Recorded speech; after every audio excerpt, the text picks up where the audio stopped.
The Right Honourable Anthony Wedgwood Benn would be 100 years old tomorrow. Sadly, he is no longer with us. He passed away in 2014. Gayatri and I attended his funeral, and all kinds of interesting people were there, sitting on the same bench right in front of us in St Margaret's Chapel at Westminster, were Gerry Adams, Martin McGuinness, Tony Blair and Cherie Blair. I don't know how happy Mr. Benn would have been at the congregation as a whole, though he was the most gracious of men and the most forgiving of men, able to forgive even close to blasphemy within his own family, almost all of whom disavowed their father's works. But his works were the most significant and the most important in British politics, not just in my lifetime, but long before my lifetime. He was our man of the century. He was a quintessentially British socialist, a parliamentarian, a mass orator, and always ahead of his time, innovative in the extreme. He was a master of television. And across all three platforms, all three media, he dominated British politics decade after decade. I first met him in 1971 and was there as he was carried out of the church in 2014. He was the most significant political influence in my lifetime. He was my political father, with all respect to my own father. He was gracious, noble. He was a towering giant of a man, morally and intellectually. He was educated at the best schools and the best universities. He fought in the war. He hated war as a result. He fought for peace across decades, opposing war after war after war, and always being on the right side. He stood with the mining communities in Britain when none of the other front-rank Labour politicians did so. That's me and him, and Arthur Scargill, the miners' leader, in that picture there. He stood with the downtrodden and the oppressed everywhere.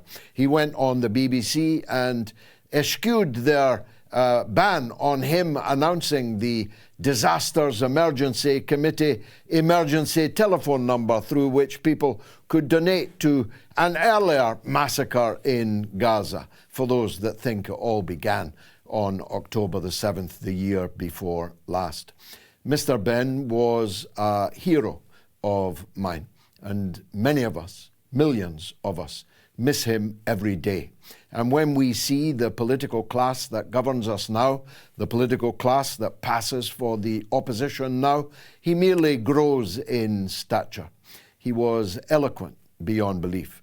But as I'm coming to you tonight from Bristol, I wanted to talk about a little remembered aspect of his personality. He was a man ahead of his time. When Postmaster General, he introduced postage stamps with other than the Queen's face on them for the first time, with Her Majesty's full agreement. But it was innovation in a Britain that had hitherto been tied to tradition. But not far from where I'm sitting now, 800 yards or so from where I'm sitting now, Mr. Benn introduced the Concorde. He battled in Cabinet for the funds necessary. He gave the designers free rein to produce a thing of such beauty that even long after it had ceased to fly commercially, it had the capacity, the capability of stopping you, making your head turn and go, ah. He was a master of innovation and technology. He was, as I say, a socialist, but not a dogmatic one. He was a common sense socialist. And I personally will never forget him. He will be on my mind until the very end. And because 100 years is a very auspicious number, I wanted to dedicate the show tonight to the late and great best Prime Minister we never had, the Right Honourable Anthony Wedgwood Benn. Another week and another ban on a front-running candidate for a European Union presidency. The ban on Marine Le Pen almost beggars belief. It would have beggared belief if they hadn't done exactly the same thing to the leading presidential candidate in Romania just a week or so ago. Now, I don't carry water for either of these two banned presidential frontrunners, but I do believe, like Mr. Benn believed, that the people have to be free to choose their own leaders and they have to be able to remove them. But in the European Union today, that is no longer true. Perhaps it never was. But insofar as we once had a democracy, if we did in the European Union, it is fast disappearing. And it can only be a matter of time before in Britain the same sort of thing happens. Either they co-opt the leading challengers to their rule, or they destroy them. And if not physically destroy them, though they are certainly not above doing that, they ensure that the challenge that these people represent will no longer exist. Little Macron was set to be knocked into a Napoleonic three-cornered hat by Marine Le Pen, who stands on, I think, a bogus mixture of economic nationalism, which never actually comes to pass. If you want an example, look at Meloni. Signora Meloni in Italy was the Marine Le Pen of Italy, except she's changed absolutely nothing at all. And probably Le Pen would have been the same, though she could not have been depended on certain key questions. And one of those, and the main reason why she has been removed from the ballot as President of the Republic of France, is the question of Ukraine. Ditto what happened to Georgescu in Romania.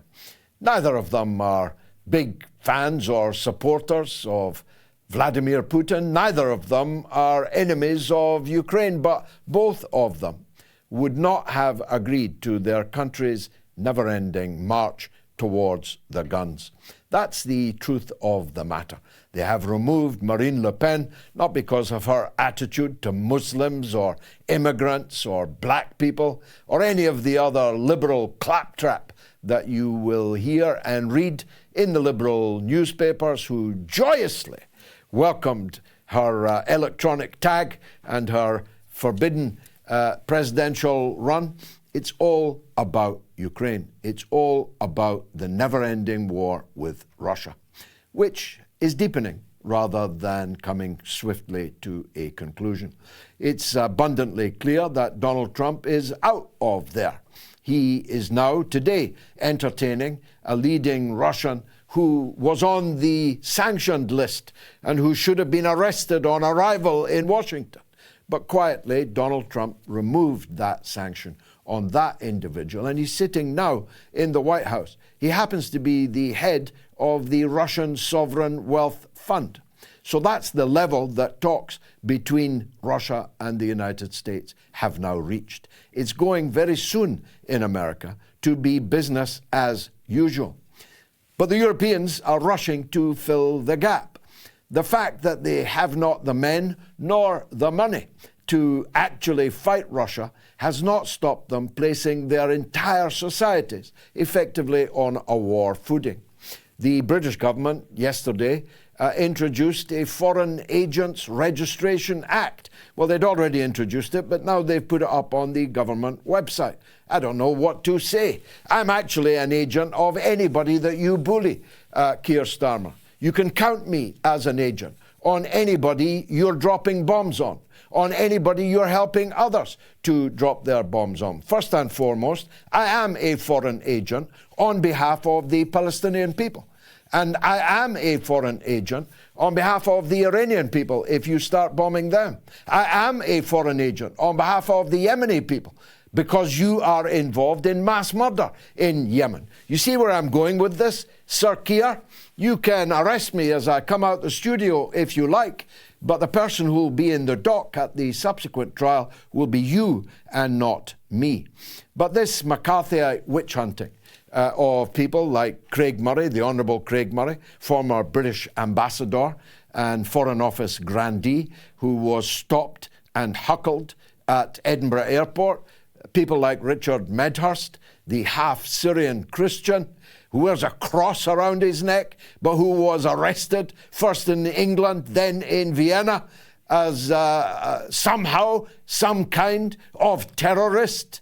Kit Clarenberg, my colleague, journalist from the Grey Zone, arrested in handcuffs at Luton Airport, I think it was. Do you think we're going to take all this lying down? Sir Keir, the least popular Prime Minister that Britain has ever had, his ratings are at 13% this evening.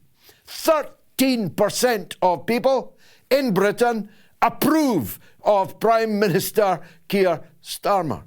I mean, I don't know how popular I would be in such a poll, but I'm absolutely certain it would be greater than the Prime Minister of Britain.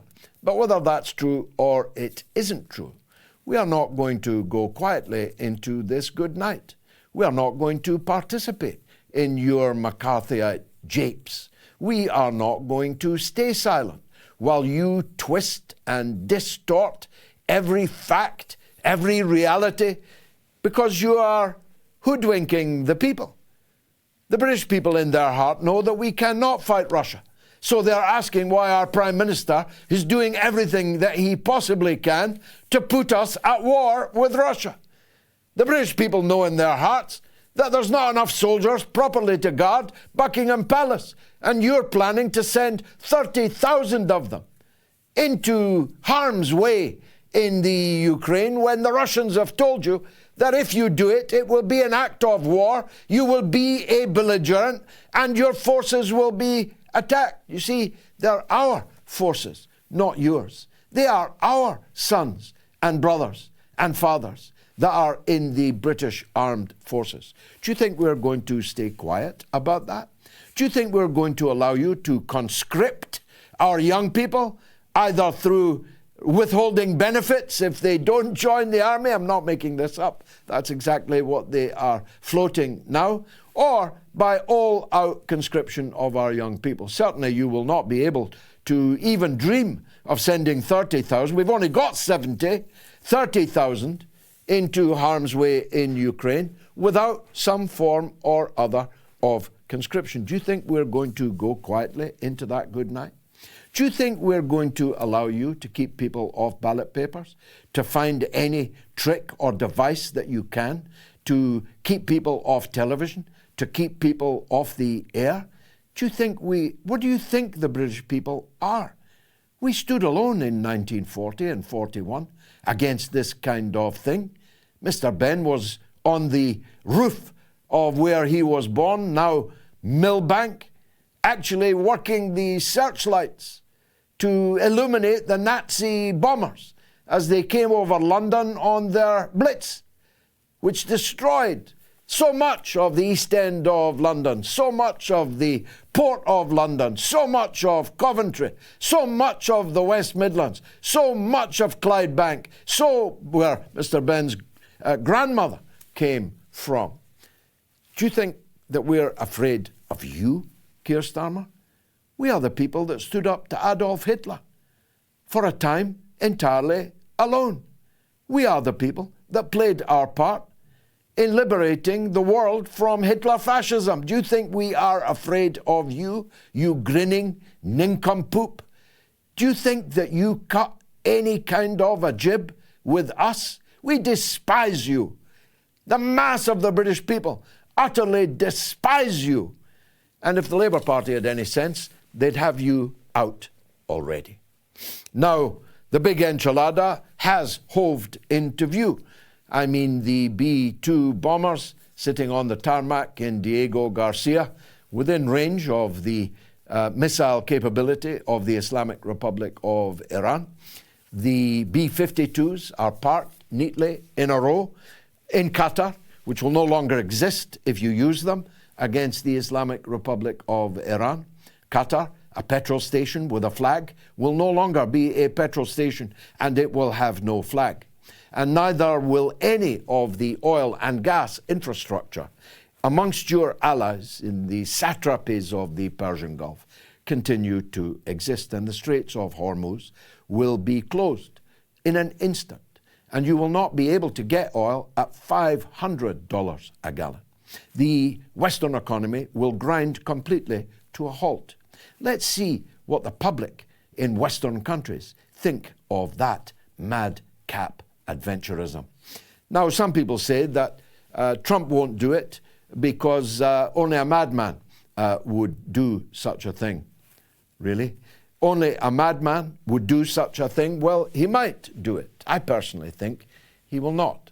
I personally think he would be well advised to accept Russia's offer to act as a mediator between the United States and Iran so that the world can be spared at least this iteration of World War III. You can let me know over the course of this evening what you think of that.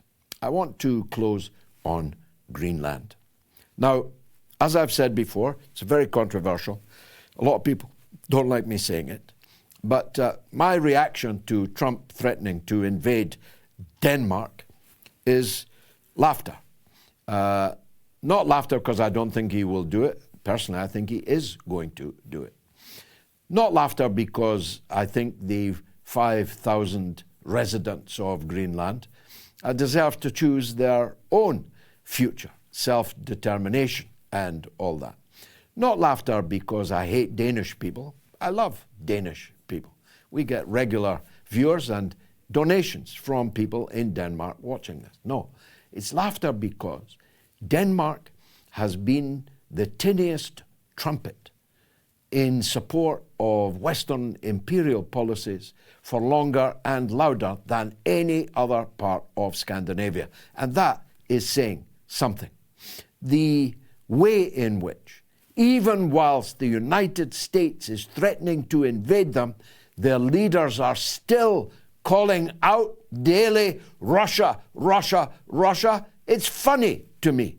It's funny because when a slave willfully, willingly, voluntarily acts like a slave, what complaint can they have when the slave owner wants to exercise, tender hearts look away now, the droit de seigneur? Because that's what Trump is doing here. He's saying, you are my house slave. I have decided I'm taking your territory. And because you are my house slave, you are going to have to accept it. Even more controversially, and we've got even more viewers in Canada, and we regularly receive donations in Canadian dollars, and I'm deeply grateful for that.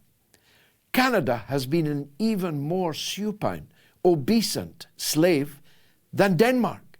Canada has been more Catholic than the Pope, more royal than the King, though they're now asking the King of England to come to their aid. They didn't have much time for him recently. They were going to be a republic, but now they are begging King Charles to save them. My God, God help you if you're relying on King Charles to save you.